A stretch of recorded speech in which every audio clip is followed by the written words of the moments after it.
تخيل معايا انك بعد سنة من دلوقتي دخلت على قناتك ولقيت نفس عدد المشتركين ونفس المشاهدات ونفس المحاولات.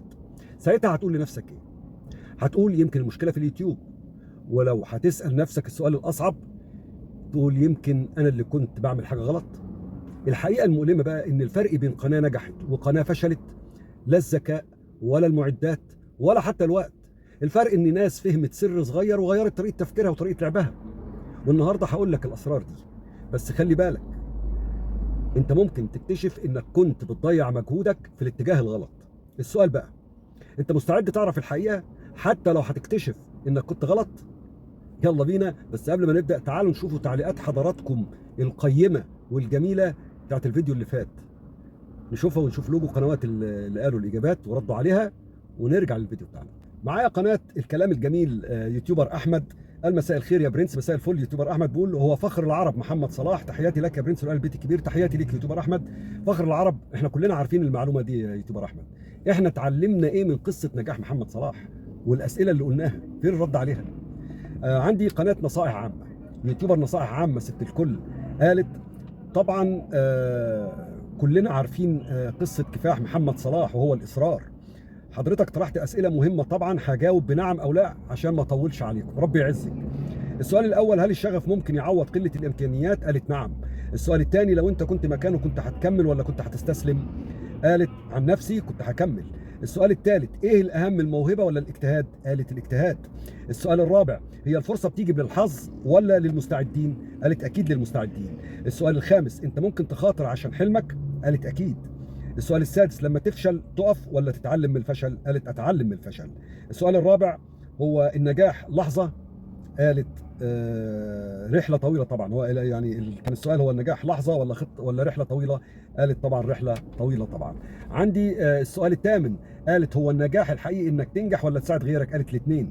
السؤال التاسع، لو حلمك محتاج 10 سنين تعب هتكمل ولا هتسيبه؟ قالت هكمل. وبعدين قالت اكيد اكيد في اصرار وعزيمه للنجاح. شكرا، تحياتي لحضرتك والقلب الكبير، تحياتي ليكي وعلى الاجابه الجميله النموذجيه ده، وربي يعزك انك اهتميتي بالفيديو وانك بتتفرجي عليه كامل، ربي يبارك فيكي.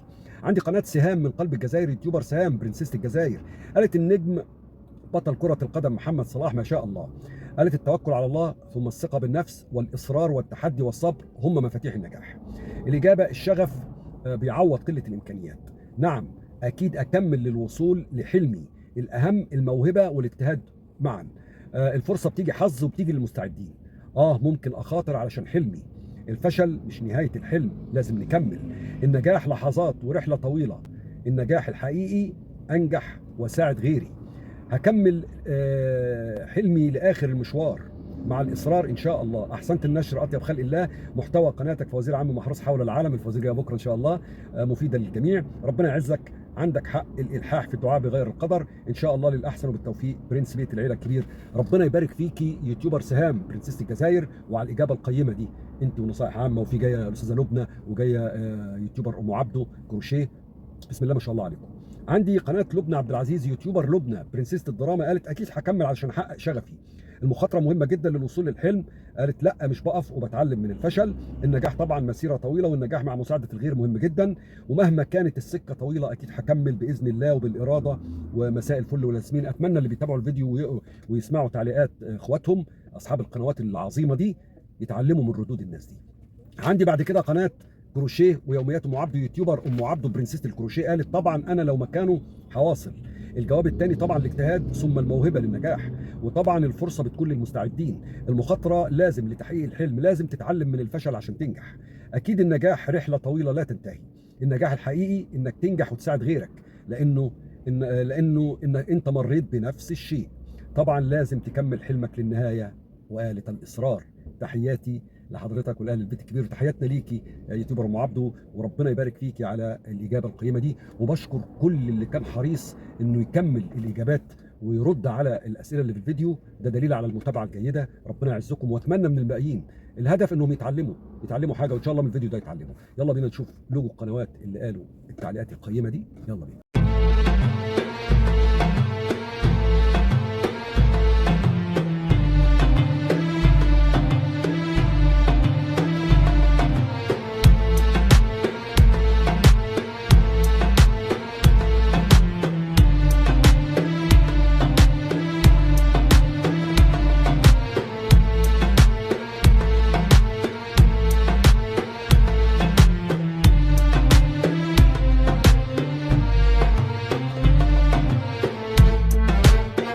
وجينا للفيديو بتاع النهارده، يا ريت نركز.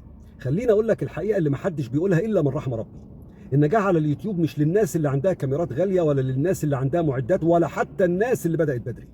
النجاح للناس اللي فهمت اللعبه، فهمت الطريقه وطورت من نفسها وغيرت من فكرها. والفيديو ده ممكن يختصر عليك طريق طويل جدا. احنا بنساعد بعض. السؤال بقى، انت داخل يوتيوب تجرب ولا ناوي تنجح فعلا؟ اول خطوه، بلاش تعمل فيديو عشان انت حبه، اعمل فيديو عشان الناس بتدور عليه. ناس كتير بتصور وبس، لكن القنوات الذكيه بتبحث الاول الناس عايزه ايه. ادخل على بحث يوتيوب وشوف الناس بتسال عن ايه، لان السؤال بيساوي فكره فيديو جاهزه. السؤال ليك بقى، اخر فيديو عملته يا ترى الناس كانت بتدور عليه ولا كان مجرد فكره عندك؟ تاني خطوه، اول 30 ثانيه اخطر من الفيديو كله. لو البدايه ضعيفه المشاهد مش هيكمل، وابدا اسال نفسك. معلش تاني خطوه، اول 30 ثانيه اخطر من الفيديو كله. لو البدايه ضعيفه المشاهد مش هيكمل. ابدا بسؤال، بمعلومه صادمه او بمشكله. ما تبداش بمقدمات طويله. السؤال المهم انك اسال انت نفسك بقى، لو انت المشاهد هل كنت هتكمل الفيديو بتاعك بعد اول 30 ثانيه؟ الاجابه عندك. ثالث خطوه، ما تستناش معدات وابدا بالموبايل اللي معاك، لكن ركز على الصوت. الصوت الوحش بيضيع اي فيديو، حتى لو هتصور الفيديو بتاعتك او الفيديو بتاعك بكاميرات هوليود. المهم الصوت، خلي بالك وركز على صوت الفيديو.